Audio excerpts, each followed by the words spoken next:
제목으로 말씀 함께 나누겠습니다. 36절 말씀 같이 한번 읽도록 하겠습니다. 36절 시작. 한 바리새파 사람이 예수를 저녁 식사에 초대했습니다. 그래서 예수께서는 그 바리새파 사람의 집으로 들어가 식탁에 기대어 앉으셨습니다.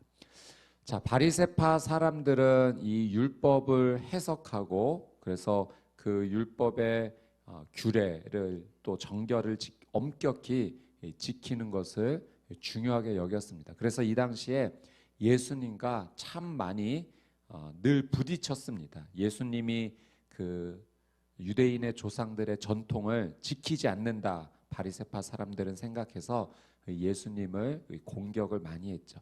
자, 그런 가운데 오늘 말씀해 보니까 한 바리새파 사람이 예수님을 자신의 집 이 식사 자리에 초대를 했습니다.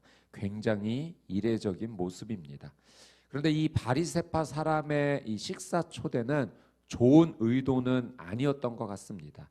예수님을 초대해서 예수님을 존중하여 예수님을 대접하고자 이 식사 자리에 초대한 것이 아니라 예수님을 초대해서 무엇인가 흠을 찾아내고자 했던 그런 불순한 의도였습니다.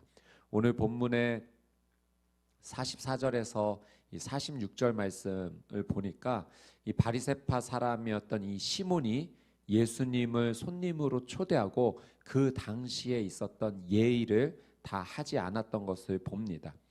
손님이 왔을 때 시원한 냉수를 주고 또 발 씻을 물을 주어야 됐는데 그러지 않았습니다. 또 입맞추고 기름 붓는 예의가 있었는데 이 바리새파 사람은 그러한 예의조차 지키지 않았던 거죠. 그러니까 예수님을 맞이하는 것에 대해서 굉장히 소홀했습니다.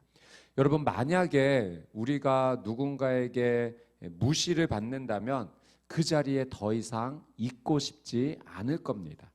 나를 초대한 사람이 나를 없는 사람 취급하거나 또는 자존심을 상하게 하는 일이 있다면 우리는 화가 많이 날 것입니다. 자, 그런데 오늘 말씀에서 예수님은 이 바리새파 사람에게 그러한 대우를 받으시면서도, 아니 예수님은 먼저 아셨을 거예요. 이런 대우를 받으실 거란 것을 아시면서도 그 초대에 응하셨던 겁니다. 그리고 나중에 그의 잘못을 가르쳐 주시긴 했지만 화내지 않으시고 그 자리를 지켜주셨어요. 왜냐하면 이 바리새파 사람도 구원받을 하나님의 자녀이기 때문에 그렇습니다. 예수님은 이 한 영혼을 구원하시고자 그의 무례한 예의가 없는 상황 가운데도 그 자리를 지켜주셨던 거죠. 여러분, 예수님은 온 우주의 왕이신 줄 믿습니다. 온 우주의 창조자이시고 또 다스리는 왕이시고 전능한 하나님이십니다. 그런데 예수님은 내가 초대하면 나의 이 삶 가운데, 나의 마음 가운데 예수님께서 오신다라고 하는 사실이에요. 그 위대하신 왕께서 내가 초대하면 이 더럽고 좁은 내 마음 가운데 왕 되신 그분께서 내 삶 가운데 임재해 주십니다. 그리고 나를 떠나지 않으시고 나와 함께 해주신다라고 하는 사실이에요. 여러분, 내 삶 가운데 찾아오신 우리 예수님을 우리는 소홀히 대하지 말아야 하겠습니다. 여러분, 예수님은 소홀한 대우를 받으실 분이 아니세요. 여러분, 예수님께서 내 안에 계시고 나와 함께 하신다라는 사실을 기억하면서 예수님을 못 본 채 하거나 모른 채 하는 삶이 아니라 그 예수님을 기억하고 예수님을 높여드리는 여러분의 귀한 삶이 되시기를 주님의 이름으로 축복합니다. 여러분, 예수님이 나와 함께 하시는데도 불구하고 내가 예수님 없는 척 여기고 죄를 짓고 살아간다? 그것은 우리가 예수님을 초대하고 해서는 안 될 모습인 거죠. 오늘 이 하루 삶을 살아가시면서 예수님께서 나와 함께 하신다, 나를 지켜보고 계신다, 내 손을 붙잡고 계신다, 이 사실을 기억하면서 예수님과 함께 나가는 놀라운 은혜의 삶이 되시기를 주님의 이름으로 축복합니다. 우리 37절, 38절 말씀 같이 한번 읽도록 하겠습니다. 시작.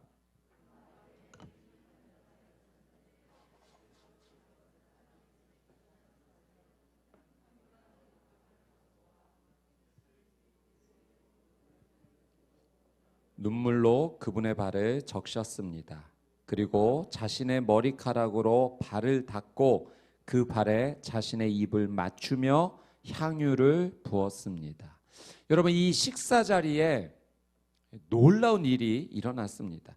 그 마을에 죄인인 한 여자가 향유가 든 옥합을 가지고 와서 예수님의 발 앞에 엎드리며 예수님의 발을 그 눈물로 적십니다. 그리고 자신의 머리카락으로 예수님의 발을 닦습니다. 그리고 그 발에 입을 맞추며 준비해온 그 향유를 예수님의 발에 붓기 시작한 겁니다.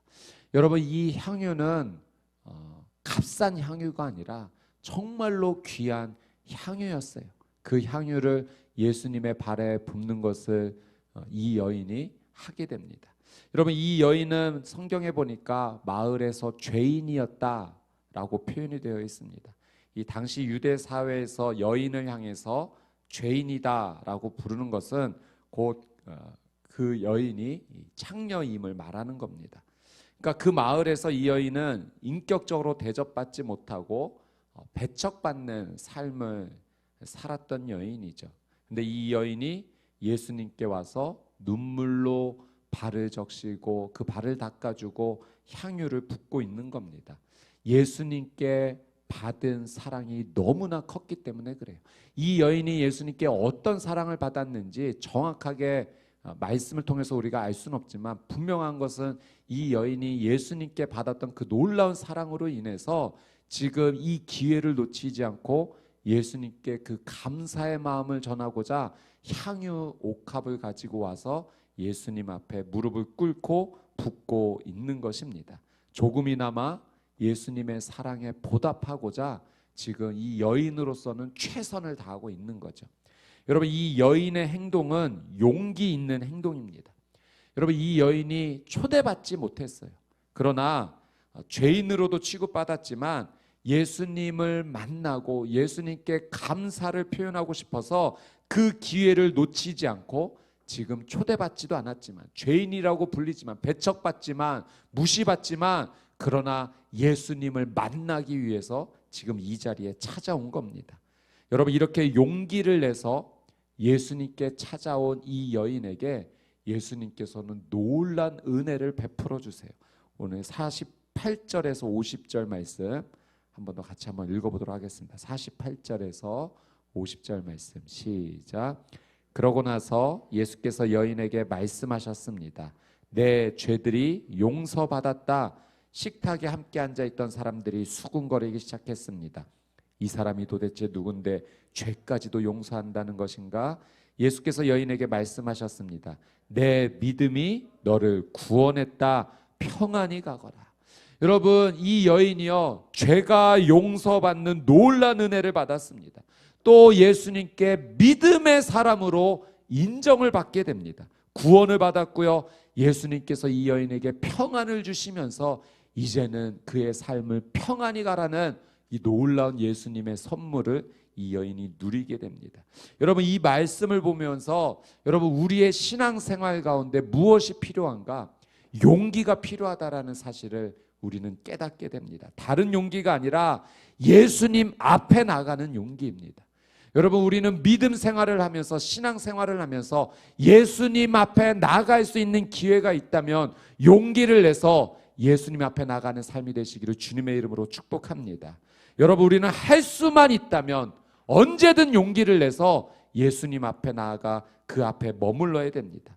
여러분, 성경을 보니까 여리고의 소경 바디메오가 용기를 냈어요. 예수님 앞에 나아갈 수 있는 그 기회를 놓치지 않고 다윗의 자손 예수여 나를 불쌍히 여기소서 소리쳤습니다. 사람들이 조용히 하라고 제지를 하자 더 큰 소리로 소리를 쳤어요. 다윗의 자손이여 나를 불쌍히 여기소서. 그렇게 용기를 내서 예수님을 찾았을 때 여러분, 이 여리고의 소경 바디메오가 눈이 열리는 놀란 은혜를 받았고 또 구원을 받고 예수님을 따를 수 있는 귀한 은혜를 입었어요. 예수님 앞에 설 수 있는 그 기회를 놓치지 않고 용기를 낸 겁니다. 여러분, 가나안 여인 자신의 딸이 귀신 들려서 너무 고통받고 있었던 그 딸을 둔 이 여인이 용기를 냈지 않습니까? 자녀의 떡을 취하여 개들에게 주지 않겠다라는 예수님께서 하신 말씀 앞에서도 이 여인이 실망하지 않고 주님 맞습니다. 그러나 주인의 상에서 떨어지는 그 부스러기라도 줬사오니 그걸 허락해 주십시오. 부스러기 은혜라도 구하는 이 여인의 용기에 예수님께서 이 여인의 소원을 들어주시죠. 딸의 병을 고쳐주실 뿐만 아니라 구원해 주시는 그 놀란 은혜를 허락해 주셨습니다. 여러분, 우리는 예수님 앞에 설 수 있는 기회가 있다면 용기를 내서 예수님 앞에 나가야 될 줄 믿습니다. 여러분, 우리가 예수님 앞에 설 수 있는 용기는 무엇입니까? 그건 예배 자리에 우리가 서는 거예요. 기도의 자리에 서는 거예요. 말씀의 자리에 서는 거예요. 그건 용기입니다. 여러분, 삶의 자리에서 늘 예수님을 가까이 수 있는 자리에 용기를 내 여러분의 발걸음을 떼게 되시기를 주님의 이름으로 축복합니다. 여러분, 우리의 삶 가운데 예수님을 자랑할 일이 있다면 여러분, 예수님을 자랑하는 것도 용기입니다. 내 삶에 예수님이 가득하면 내가 막고 싶어도 흘러나올 수밖에 없어요. 여러분, 우리가 우리의 입을 막아도 우리의 이 사이를 통해서 예수님에 대한 이야기가 흘러나오게 되기를 주님의 이름으로 축복합니다.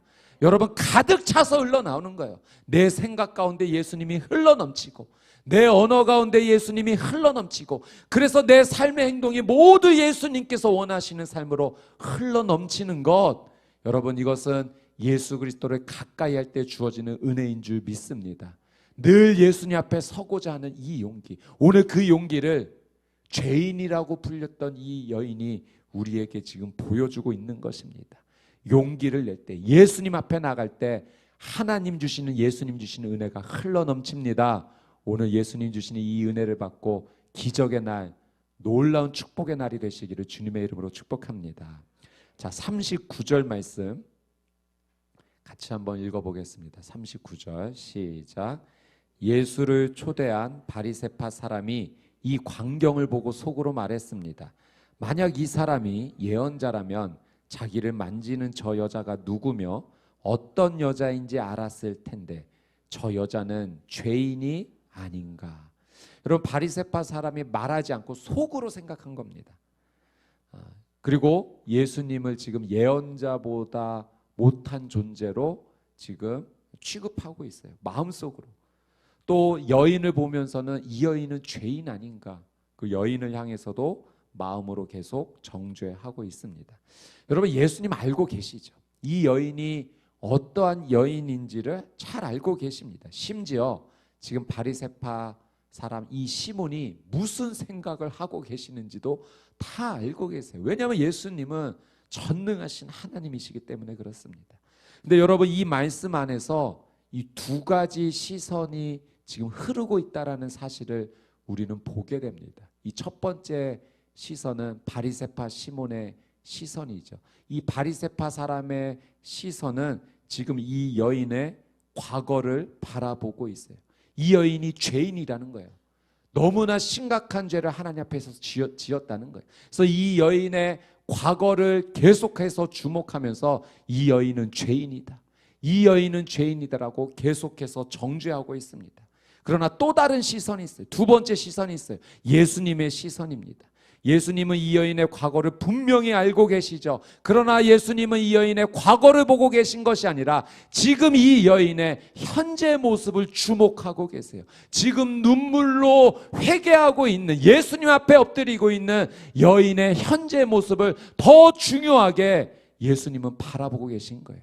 바리새파 사람은 이 여인의 과거만 바라보고 있지만 예수님은 지금 이 여인이 회개하고 있는 지금의 이 모습을 더 예수님은 주목하고 계십니다.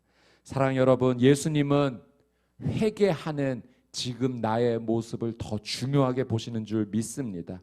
여러분, 내가 과거에 지은 죄를 예수님 분명히 알고 계시죠. 그러나 지금 회개하는 예수님, 저는 죄인입니다.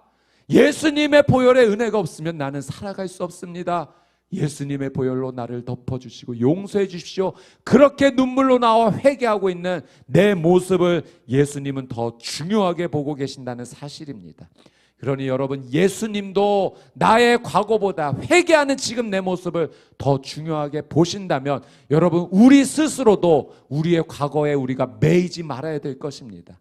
분명 우리가 잘못했어요. 죄를 지었어요. 그러나 우리가 그 과거에 사로잡혀서 지금도 힘들어하고 그렇게 어렵게 살아가는 삶이 아니라 나의 회개하는 모습을 받아주시고 나를 용서해 주시는, 현재 회개하는 나를 보시는 그 예수님의 시선, 예수님의 사랑, 예수님의 그 은혜를 붙잡고 살아가는 저와 여러분이 되시기를 주님의 이름으로 축복합니다. 여러분, 과거의 어떤 사실이 계속 여러분의 마음에 남아 여러분을 힘들게 하고 있다면 오늘 이 시간 예수님께 다 맡기십시오. 예수님, 우리의 과거의 아픔, 슬픔, 고통, 질병 모든 것을 다 치유해 주시고 회복해 주시고 용서해 주실 줄 믿습니다. 여러분, 예수님의 보혈은 우리를 자유하게 합니다. 우리를 그 죄의 쇠사슬에서 노임받게 하셔서 우리를 자유롭게 하십니다. 억눌린 것을 다 풀어주십니다. 오늘 예수님의 그 보혈의 능력을 붙잡고 그 보혈의 능력 안에서 살아가는 우리 사랑하는 수원 온누리교회 성도님들 되시기를 주님의 이름으로 축복합니다. 우리 41절에서 43절 말씀, 41절에서 43절 말씀 같이 한번 읽겠습니다. 시작. 어떤 채권자에게 빚을 진 두 사람이 있었다. 한 사람은 500데나리온을, 또 한 사람은 50데나리온을 빚졌다. 두 사람 다 빚 갚을 돈이 없어 채권자가 두 사람의 빚을 모두 없애주었다. 그러면 두 사람 중 누가 그 채권자를 더 사랑하겠느냐? 시몬이 대답했습니다. 더 많은 빚을 면제받은 사람이라고 생각합니다. 예수께서 말씀하셨습니다. 내 판단이 옳다. 예수님께서 지금 비유를 들어서 이 바리새파 사람 시몬에게 설명을 해 주십니다. 500데나리온과 50데나리온 빚진 사람이 다 갚을 능력이 없는데 면제받았다면 누가 채권자를 더 사랑하겠냐고 질문하세요. 그래서 바리새파 사람이 시몬이 얘기하죠. 더 많이 빚진 자가, 더 많이 면제받은 자가 그 채권자를 더 사랑할 겁니다. 예수님은 옳다 말씀해 주시죠.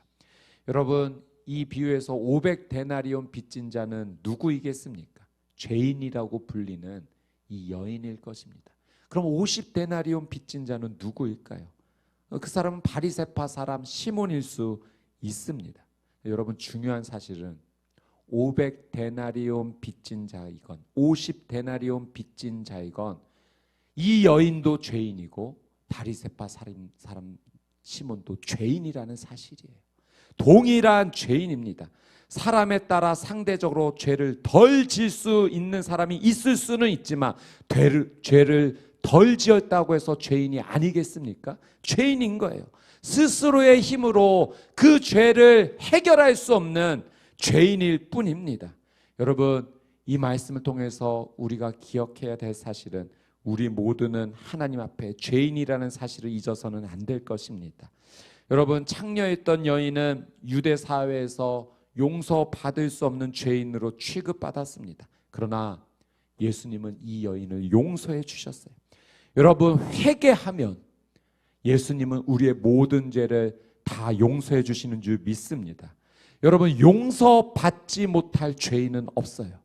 예수님 앞에서 회개하면, 예수님의 그 십자가의 사랑을 믿으면, 그 보혈의 능력을 의지하면 용서받지 못할 죄인은 없습니다. 여러분, 예수님께서 나를 오늘 용서해 주셨는 줄 믿습니다. 십자가의 보혈로 덮어주신 거예요. 여러분, 늘 항상 우리는 생각할 때 내가 더 많이 용서받은 자이구나, 더 많이 죄를 진 자인데, 그런데 하나님께서, 예수님께서 나를 더 많이 사랑해 주셔서 더 많이 용서해 주셨구나. 여러분, 이렇게 하나님 앞에 예수님께 감사하며 살아갈 때 우리의 삶 가운데 더 놀라운 기쁨과 감사가 흘러넘치게 될 줄 믿습니다. 여러분, 삶을 보면서 저 사람은 500데나리온 빚졌고 나는 50데나리온 빚진 자야, 비교하면서 살아갈 일이 아니에요. 여러분, 나도 죄인이에요. 그리고 내가 더 많이 빚졌다라는 사실을 우리는 늘 생각을 해야 됩니다. 오늘 이 하루 예수님 앞에 나와 눈물로 그 발을 적시며 예수님 앞에 그 감사를 표현하고 회개하며 나갔던 이 여인처럼 우리의 삶이 예수님 붙잡고 예수님께 눈물 흘리며 예수님께 용서를 구하며 은혜를 구하며 나가는 복된 이 하루, 축복의 이 하루, 기적의 이 하루 되시기를 주님의 이름으로 축복합니다.